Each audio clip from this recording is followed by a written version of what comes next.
খাইনি, তার আগে আমি সবজি কাটছি। এটা কিন্তু রাতের না, কালকে রান্না করবো, তার জন্য আজকে সবজি কাটছি। মানে সবজিটা কেটে রাখছি, তো কালকে রান্না করবো। আর চুলগুলো দেখো, আজকে আমি এরকম করে চুলটা বেঁধেছি। চুলগুলো অনেক বড় হয়ে গেছে বাবা, বিশাল বড়, এত বড় চুলগুলো অনেকই বড় হয়ে গেছে। তো যাই, কিন্তু অতটা গোছে নেই, বড় হয়ে গেছে। তো যাই হোক, চুলগুলো কাটতে ইচ্ছা করছে না, যেরকম আছে সেরকমই থাক। আর কি করবো, ভালো লাগে না কাটতে। তো চলো, কি কাটবো সেগুলো তোমাদের সাথে শেয়ার করছি, তারপরে একটু চা খাবো, ঠিক আছে?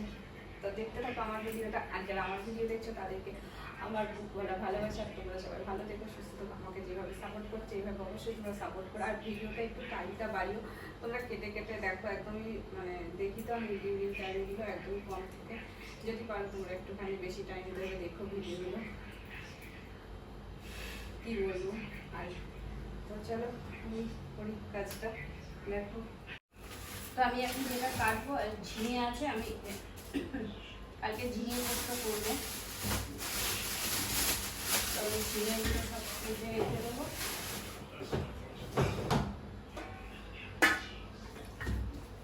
গেলেও মানে একটা সমস্যা, তিতো না তিতো সেগুলো দেখতে হয়, ঠিক আছে? তো কেটে নিই, আর তারপরে একটু টেস্ট করে দেখবো, যদি তিতো হয় তাহলে খেয়ে দিতে হবে। ঝিঙে আবার তিতো বেরোয় তো। আর প্রচুর গরম পড়েছে, প্রচণ্ডই গরম পড়েছে। আর বেশি বড় ব্লগ বানাতেও ইচ্ছা করে না, কেননা তোমরা তো বেশিক্ষণ দেখো না, সেই জন্য বানাতে ইচ্ছা করে না।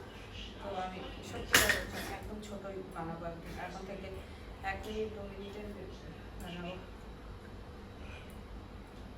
তিতো নাকি না, এমনি মনে হচ্ছিল।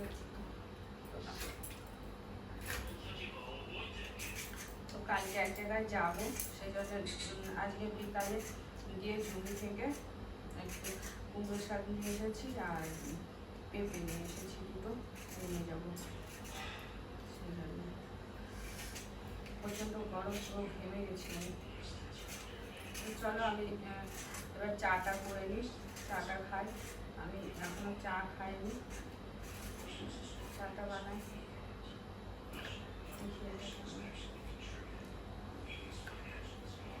এটা বৃষ্টি আছে। আর এই ঝিঙেগুলো অনেক দিনকার, এগুলো আমি আমার বাপের বাড়ির ঝিঙে, এগুলো আমার কেনা না, অনেকদিনই এনেছিলাম ঝিঙেগুলো।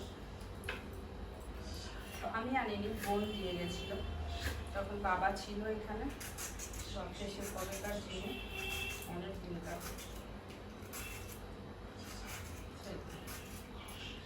কালকে ঝিঙে আলু পোস্ত করে রেখে দেবো, পোস্তটা রাতে বেটে রেখে দেবো, তাহলে সুবিধা হবে। আজকে রাতে অনেক কাজ, আজকে রাতে রান্না বান্না। তো চলো,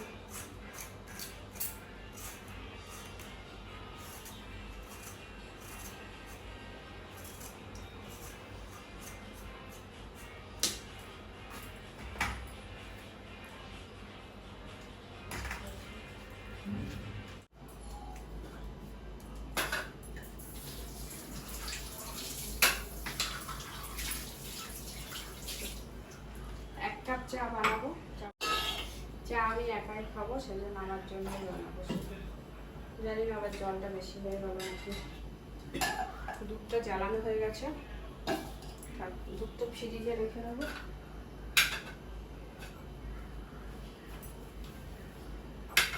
তো আমি চাটা করি, আর আমি এই বিস্কুটগুলো দিয়ে খাবো। এই বিস্কুটগুলো খেতে আমার খুব ভালো লাগে। আর এই যে পোস্ত, অনেক পোস্ত এনে রেখেছি, এখানে মনে হয় 200 পোস্ত আছে, একবারে বেশি করে পোস্ত এনে রেখেছি। তো দুধ আর এই যে এগুলো ফুটুক, চা চিনি সব দিয়ে দিলাম, ঠিক আছে? তো আমি ব্লগটা এখানে শেষ করছি, কেননা যেহেতু তোমরা বড় ব্লগ দেখো না, সেই জন্য আমি ছোটো করে করছি, একদম ছোটো করছি, ঠিক আছে? চলো, চাটা আমার এখনই হয়ে যাবে, বেশি টাইম লাগবে না চা।